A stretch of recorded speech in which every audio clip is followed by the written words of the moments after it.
주님께서 여러분과 함께 안사제 영과 함께 요한이 전한 거룩한 복음입니다. 영광 받으소서. 그날 곧 주간 첫날 저녁이 되자 제자들은 유다인들이 두려워 문을 모두 잠가놓고 있었다.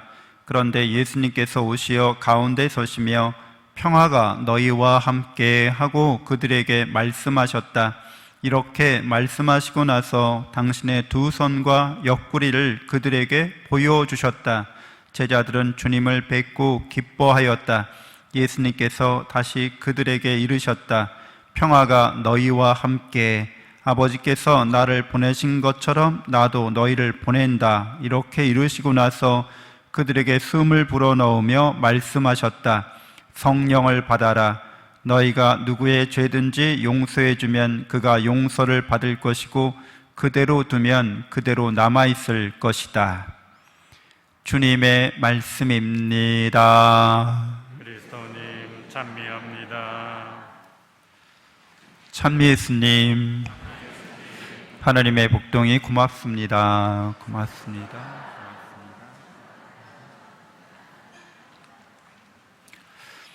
네, 오늘 성령 강림 대축일입니다. 교회의 탄생일이기도 합니다. 오늘 일독서에서 사도들과 또 그 제자들이 성령을 받고서 이제 하느님의 위협을 많은 이방인들 사이에서 선포합니다. 그들이 다 각자 다른 나라에서 온 사람들이었지만 그 위협을 알아듣고 하느님께 찬양을 드리는 장면을 볼 수 있습니다.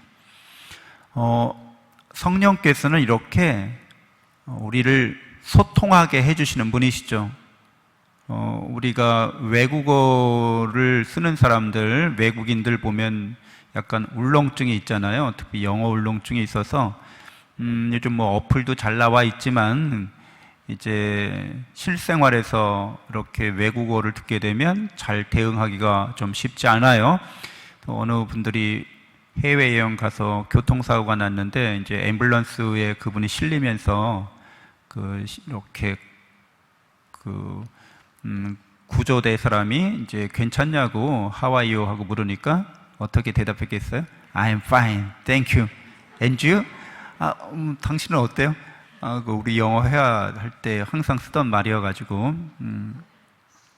근데 이런 것들은 영어, 외국어뿐만 아니라 이제 똑같은 한국말을 쓰더라도 그게 잘 소통이 안 될 수 있습니다. 왜냐하면 우리가 쓰는 그런 말은, 한국어는 실제로는 똑같은 단어의 뜻을 서로 공유하는 게 아닐 수 있어요. 왜냐하면 살아온 시대가 달라서 또 경험이 달라서 사고방식이 다르다는 거죠.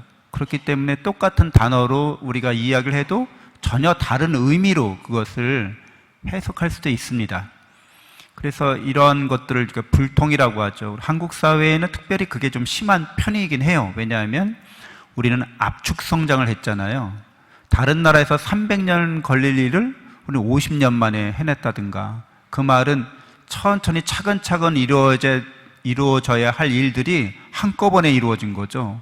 그러니까 그 세대 차이가 극명하게 이렇게 나뉠 수가 있습니다. 잘 소통하고 대화하기 되게 어려운 상황인 거죠. 그리고 이념적으로도 마찬가지입니다. 우린 분단 국가이기 때문에 그 이념의 갈등에서 오는 불통이 있어요.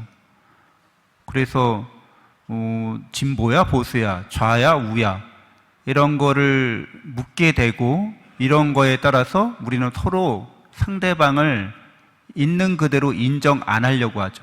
무조건 틀렸어 이렇게 보려고 해요. 이게 불통이라는 거죠. 그래서 어느 경우에나 성령을 받은, 우리는 세례 때 성령을 받았잖아요. 성령 받았다는 징표가 있어요. 소통의 사람이 되는 거죠. 모든 사람을 하나로 소통시키는 거예요. 그게 바로 하느님의 위협을 전하는 겁니다. 하느님의 위협을 깨닫는 거예요. 그래서 모든 사람들을 복음의 진리로 하나 되게 만드는 사람들이 성령 받은 사람들인 거죠. 그러니까 신자들끼리 당신 뭐 좌파야 우파야, 당신 진보야 보수야 라고 묻는 거는 불통의 언어를 갖고서 상대방을 인정하지 않겠다는 태도인 거죠. 그런 거는 신앙인답지 못하죠. 우리는 복음의 진리로 하느님의 위협을 전하면서 하나 되는 소통하는 길을 걸어가는 사람이거든요. 그래서 하느님의 위협은 창조의 위협입니다. 하느님께서는 말씀으로 이 세상을 창조하셨는데 사랑의 의지를 갖고서 창조하신 거예요. 사랑의 의도를 갖고 창조하신 거예요. 그러니까 나라는 존재는 저절로 우연하게 태어난 존재가 아니라고요. 하느님의 사랑의 의지 가운데, 사랑의 의도 가운데 내가 창조됐다고 믿는 사람, 이 우주도 나도 그렇다는 거예요. 그래서 사람들에게 당신의 인생은 저절로 우연하게 만들어진 세상이 아닙니다. 우리가 겪고 있는 이 모든 일들은 저절로 우연하게 일어나는 일들이 아닙니다. 모든 건 사랑으로 일어나고 있습니다. 하느님의 사랑 안에서 이 일들을 잘 식별하고 잘 판단해야 합니다라고 소통을 시켜주는 사람인 거죠. 편갈라서 싸우라는 게 아니에요. 바오로 사도도 고린토인들에게 나는 바오로파다, 베드로파다, 나는 그리스도파다 막 파가 갈라졌대요. 당신들은 아직도 육적인 사람들입니다. 성령으로 우리가 세례를 받았고 또 성령으로 하나 됐다면 감히 그런 생각과 말과 행동을 교회 공동체에서 하지 않을 겁니다 라고 얘기하고 있죠. 우리는 성령 받은 사람들이라는 것들을, 소통하는 사람들이라는 것들을 잘 깨닫고 믿으면서 우리의 삶이 하느님의 사랑 안에서 하느님을 닮은 존재로 하느님을 닮아가도록 그렇게 인생이 하느님 앞에서 펼쳐져야 한다는 거죠. 그런데 잘 아다시피 그렇게 되지 않았어요. 우리 죄로 말미암아서. 그 죄라는 게 결국은 뭐예요? 하느님보다 다른 걸 더 중요하게 여긴다는 거죠. 신앙보다 다른 걸 더 중요하게 여긴다는 거죠. 영원한 생명과 행복을 얻는 것보다 이 세상 것을 더 중요하게 여긴다는 거예요. 그게 죄인 거죠. 죄를 지은 사람들은 하느님과 소통할 수가 없습니다. 사람들과 사람 사이 소통할 수가 없어요. 국가를 사랑하는 건 좋은 일이지만 내 국가만 사랑해. 그거 안 되죠. 다른 나라에 피해를 주면서. 그거 안 되잖아요. 내 지역을 사랑해. 다른 지역을 미워하면서. 그런 것도 안 되죠. 서로가 여기 오늘 제2독서에서 말씀하고 있는 바처럼 공동의 선을 추구해야 되죠. 나만 좋으면 안 되죠. 다 같이 좋을 수 있도록 지혜와 힘을 모아서 함께 노력해 나가야 되는 거죠. 이게 소통하는 힘인 거잖아요. 근데 죄는 그렇게 못하게 만든다는 거예요. 근데 이 죄로부터 우리를 구원하시기 위해서 하느님의 아드님께서 우리의 죄값을 치루어 주셔서 우리를 죄악과 죽음에서 구원해 주셨습니다. 이게 하느님의 위협이에요. 이 복음에 질린 거죠. 구원에 질린 거죠. 이걸 전하는 사람이 성령 받은 사람인 거예요. 우리는 그것을 통해서 모든 사람들에게 하느님께서 당신을 얼마나 사랑하는지를, 내가 얼마나 사랑받는 존재인지를 증거하는 사람들인 거죠. 그래서 이 성령을 받은 사람은 이렇게 하나님의 위협에 따라서 창조와 구원의 은총을 받았을 뿐더러 하나님께서 의도하신 대로 우리가 거룩하게 될 거라는 거예요. 그러니까 하나님을 닮아가게 될 거라는 거예요. 그래서 영원한 생명과 행복을 누리게 될 거라는 거예요. 그것을 우리는 성화라고 하죠. 신화라고도 해요. 하나님을 닮아간다는 뜻이에요. 그게 완성되리라는 거죠. 성령 받은 사람들은 그걸 확신할 수 있습니다. 아, 내가 하나님의 사랑으로 영원한 생명과 행복을 이미 받았구나. 은총을 충만히 받았구나. 당연한 겁니다. 이건 자연스러운 거고 자명한 진리가 되는 거죠. 그래서 만사가 형통하게 되리라는 거예요. 만사가 형통하게 되리라는 것은 하나님의 은총은 인간의 자유를 완성해 준다는 거죠. 우리 가톨릭 신학은 이렇게 얘기해요. 은총은 자연을 파괴하지 않고 완성한다. 이렇게 얘기합니다.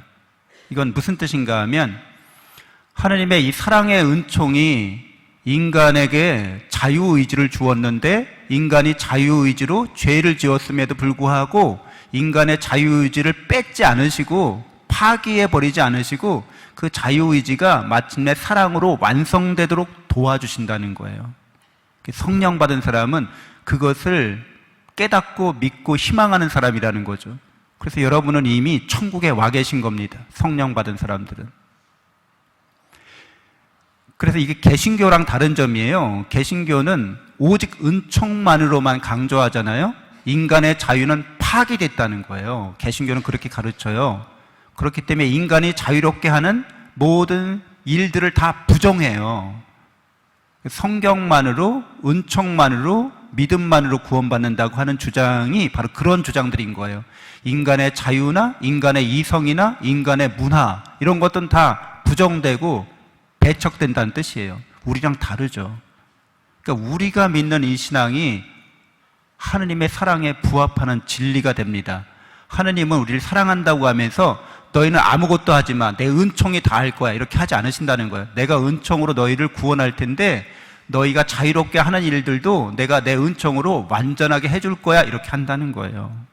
그러니까 여러분들은 이런 하느님의 사랑 안에서, 은총 안에서, 성령 안에서 살아가시는 분들은 다 잘 될 겁니다. 영원한 생명과 행복을 받을 거라는, 우리가 겪고 있는 시련과 역경도 우리에게 다 유익하게 전화위복 되리라는 거예요. 우리를 사랑 안에서 더 성장하게 하기 위한 과정으로서 우리에게 유익하게 다가옵니다. 오늘 예수님께서 우리를 파견하십니다. 제자들에게 성령을 불어넣으시면서 죄로부터의 구원의 기쁜 소식을 전하도록 우리 제자들에게 오늘 복음에 말씀하시는데 우리에게도 똑같이 말씀하시는 거죠. 우리의 가족들에게, 이웃들에게 우리가 성령 받은 사람들로서 성령께서 이끄시는 대로 복음의 진리에 따라 소통하게 만들고 복음의 은총에 따라서 형통하게 만드는 우리가 되어야겠습니다. 잠시 눈을 감고 묵상하겠습니다.